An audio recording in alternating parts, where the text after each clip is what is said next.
the trust is a contract. It's a contract between the grantor, yourself, the trustee, which is also yourself initially, and the beneficiary, which again is you.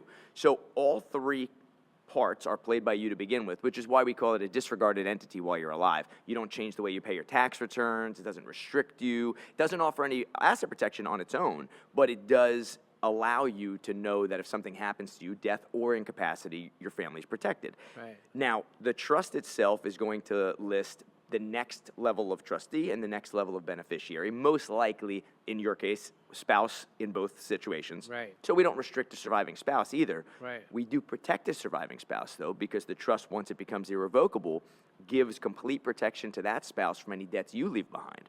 So those debts die with you, she gets the money. When both of you pass is where we really, the rubber hits the road as far as the real Right. protections and restrictions in place.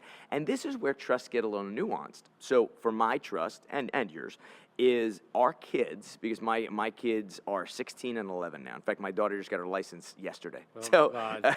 So 16 and 11 now. And I have listed in my trust that until they are age 30, they have to ask permission to use any of the money that's not for basic needs, health, education, maintenance, and support. So until they're age 30, my dad is listed as the backup trustee, so they say, Grandpa, can I have this car? Grandpa, can I invest in this business? Can I have money for a wedding? And then my father, as the trustee, decides if that's a good decision or a bad decision. When they turn 30, they don't get a distribution. What happens is they get the right to become the trustee. So it's like changing the president out of the LLC or the company. And what's great about that is, while they no longer are restricted, they're still completely protected from divorce, creditors, litigation, bankruptcy.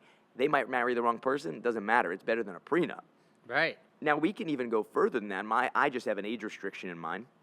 But I've had people put in things like you have to take a drug test if their kid has drug problems. I've had where you have to have a job, so they have to show their W-2 or 1099 income or a college degree.